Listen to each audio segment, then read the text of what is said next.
Students, welcome to ज्ञान अभियान। आज की इस क्लास में हम पढ़ने वाले हैं कक्षा छठी की हिंदी की पाठ्य पुस्तक का अध्याय 5। तो आइए शुरू करते हैं पढ़ना। अक्षरों का महत्व। अक्षर अक्षर क्या होता है, पहले हम ये समझ रहे हैं। आपने देखा है जब हम पढ़ना शुरू करते हैं, पढ़ते अ आ ई, तो ये क्या है? अक्षर हैं।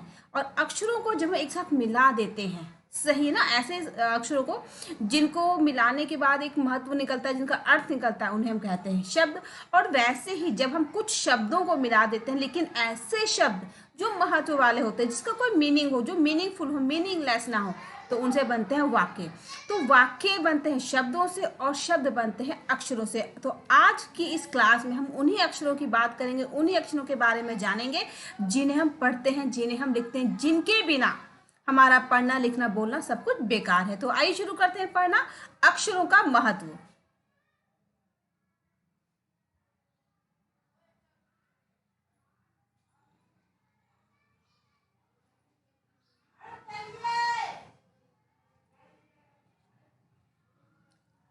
यह है अक्षरों का महत्व। अक्षरों की कहानी। यह पुस्तक अक्षरों से बनी है। कोई सी किताब अक्षरों से, इसमें जो छपा हुआ अक्षरों से तो छपा हुआ है। सारी पुस्तकें अक्षरों से बनी हैं। तरह तरह की पुस्तकें, तरह तरह के अक्षर। ऐसी कोई किताब ही नहीं है जिसके अंदर अक्षर ना हो, जिसमें कुछ लिखा हुआ ना हो, जिसमें कुछ छपा हुआ ना हो। और छापने के लिए अक्षर ही चाहिए। बिना अक्षरों के कोई भी किताब नहीं बन सकती, नहीं उसे हम छाप सकते हैं।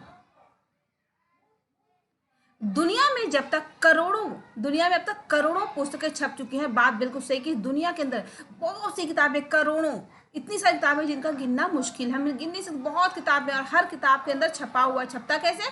अक्षरों से। तो हजारों पुस्तकें रोज छपती हैं। तरह तरह के अक्षरों में हजारों की तादाद में रोज ही समाचार पत्र छपते रहते हैं। बिल्कुल सच है कि जो अक्षर है उनसे किताबें नहीं छपती, उनसे अखबार भी छपते हैं। हम लिखते भी हैं, मैसेज करते हैं अपने फेसबुक पे, व्हाट्सएप पे, किससे करते हैं? अक्षरों से तो करते हैं। इन सब के मूल में है अक्षर। हम कल्पना भी नहीं कर सकते कि यदि आदमी अक्षरों को ना जानता तो आज इस दुनिया का क्या हाल होता।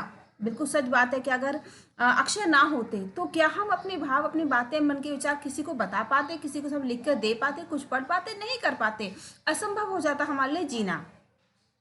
कोई कह सकता है कि हम अक्षरों को अनादिकाल से जानते हैं। अक्षरों का ज्ञान हमें किसी ईश्वर से मिला है। अब अक्षरों ज्ञान किससे मिला? अक्षरों से। क्या ये सच बात है? बिल्कुल नहीं। अक्षरों का ज्ञान हमें ईश्वर से नहीं मिला है। पुराने जमाने के लोग सचमुच ही सोचते थे कि अक्षरों की खोज ईश्वर ने की है। जो पुराने जमाने में लोग हुआ करते थे, वो लोग क्या सोचते थे? तो अक्षर है, जो हम लिख रहे हैं, जो हम पढ़ रहे हैं, भगवान ने बनाया इनको। लेकिन ऐसा नहीं है।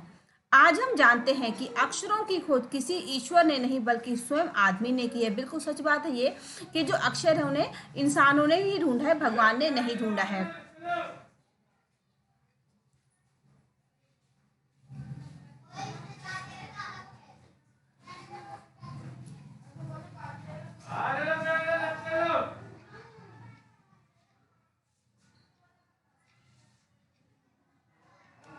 अब तो हम यह भी जानते हैं कि किन अक्षरों की खोज किस देश में किस समय हुई। हमें पता है कि कौन सा अक्षर किस समय पर उसको बनाया गया, किस देश के किस व्यक्ति ने, कि हर खोज के बारे में हमें पता चाह होता है। हम नहीं पता होता तो गूगल पे सर्च कर लेते हैं, किताबों में पढ़ लेते हैं। धरती, हमारी यह धरती लगभग 5 अरब साल पुरानी है। कितनी पुरानी? 5 अरब, यानी बहुत पुरानी है। हमें नहीं पता कि 5 अरब साल कितना उसमें जो धरती हुई, नई नई धरती का प्रारंभ हुआ होगा। धरती कैसी रही होगी? हम सिर्फ किताबों से पढ़ते, किताबों में छपा हुआ है अक्षरों के लिए, अक्षरों से छपा होता है। 2-3 अरब साल तक इस धरती पर किसी प्रकार के जीव जंतु नहीं थे। जब धरती नई नई शुरुआत हुई धरती की, तो यहाँ पे क्या था? जीव जंतु नहीं थे, कुछ नहीं था। फिर करोड़ों साल तक केवल जानवरों और वनस्पतियों को ही इस धरती पर वनस्पतियों का ही धरती पर राज रहा। इंसान थे ही नहीं। क्या था? सिर्फ जानवर थे, पेड़ पौधे थे, और वही हर जगह फैले थे। उन्हीं का साम्राज्य था हर जगह, इंसान नहीं थे। आदमी ने इस धरती पर कोई 5 लाख साल पहले जन्म लिया। कब जन्म लिया? लगभग 5 लाख साल पहले।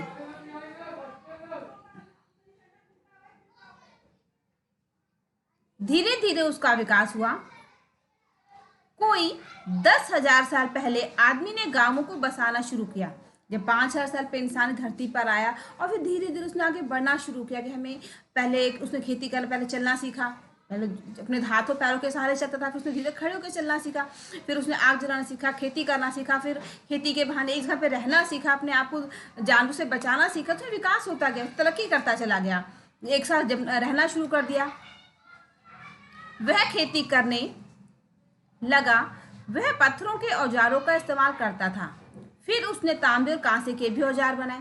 पहले पत्थर से औजार बनाते जानवरों को मारने के लिए, फिर तांबे का कांसे का औजार बनाया।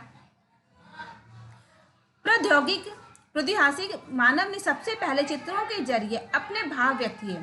मानव ने क्या किया, सबसे पहले जो पिक्चर्स बनाई, फोटोज बनाई और उसमें जो अपने मन के भाव थे उनको बताना शुरू किया। पिक्चर बना बना के, चित्र बना बना के अपनी बातें, अपनी इच्छाएं बताना शुरू किया। जैसे पशुओं, पक्षियों, आदमियों आदि के चित्र। इन चित्र संकेतों से बाद में भाव संकेत अस्तित्व में आए। जैसे एक छोटे वृत्त के चहुं और किरणों की धोतक रेखाएं खींचने पर वह सूर्य का चित्र बन जाता था। आपने देखा हम सूरज कैसे बनाते हैं, एक गोल करते हैं, उसके चारों साइड किरणें बना देते, तो लाइनें लगा दीजिए, उसको किरण बन जाती है, तो हमें लगता है कि नहीं सूरज है। तो वैसे ही एक छोटा सा वृत्त बना दिया और वहां पे किरणें बना दी, पता चल गई हाँ भाई ये सूरज है। बाद में यही चित्र ताप और धूप का द्योतक बन गया। बाद में जहाँ सूरज दिखा, वहाँ गर्मी के लिए, ताप के लिए, ताकि यहाँ पे सूरज है तो यहाँ पे गर्मी है, धूप है, उसका चिन्ह बन गया। इस तरह अनेक भाव संकेत अस्तित्व में आए। तब जाकर काफी बाद में आदमी ने अक्षरों की खोज की। इतनी सब कुछ खोज करने के बाद, बहुत बाद में इंसान ने अक्षरों की खोज की। अक्षरों की खोज के सिलसिले को शुरू हुए मुश्किल से 6,000 साल हुए हैं। कितने साल हुए? लगभग 6,000 साल, केवल 6,000 साल। ये देखिए पिक्चर्स बनी हुई है ना कि पहले जमाने में जो इंसान था, जो आदमी था, कैसे के चित्र बनाकर अपने मन के भावों को बताया करता था।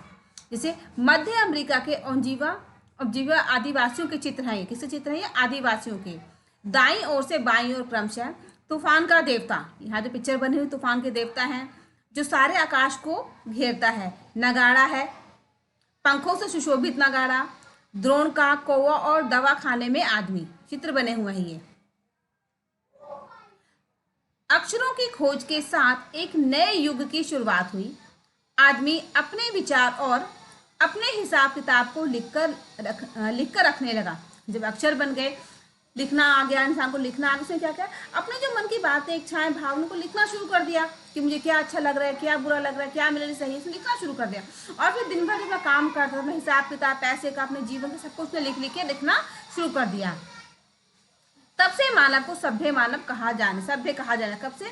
जब इंसान ने अपने जीवन से जुड़ी हुई बात, अपनी इच्छाएं, अपना हिसाब किताब, पैसों का हो या किसी भी चीज का हिसाब हो, उसको लिखकर रखना शुरू कर दिया, हर चीज का हिसाब लगाने लगा, तो क्या कहलाए, जो मानव सभ्य हो उसका, क्योंकि उसके पास हर चीज का हिसाब किताब रखने का दिमाग है, वो रख सकता है हर चीज का हिसाब किताब।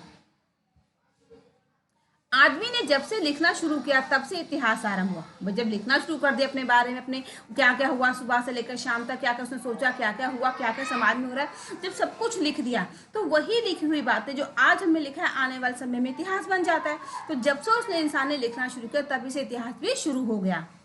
किसी भी कौम या देश का इतिहास तब से शुरू होता है जब से आदमी के लिखे हुए लेख मिलने लग जाते हैं। किसी भी चीज के बारे में कब से पता चलता है? जब उसके बारे में लिखा हुआ मिलता है। जब हमें पता चला, लिखा हुआ कि आज से हमें कहानी लिखी, किसी की कहानी मिल गई आज के दिन से, तो उसको आज से तो माने, कल से तो मान ही नहीं सकते, क्योंकि कल उसके बारे में कुछ पता ही नहीं था। तो जब हमें मिल जाता है, कोई प्रूफ मिल जाता है, कोई प्रमाण मिल जाता है, तभी हम कहते हैं भाई इतिहास शुरू हो गई। किसी भी चीज के बारे में उसकी सत्यता साबित हो जाती है।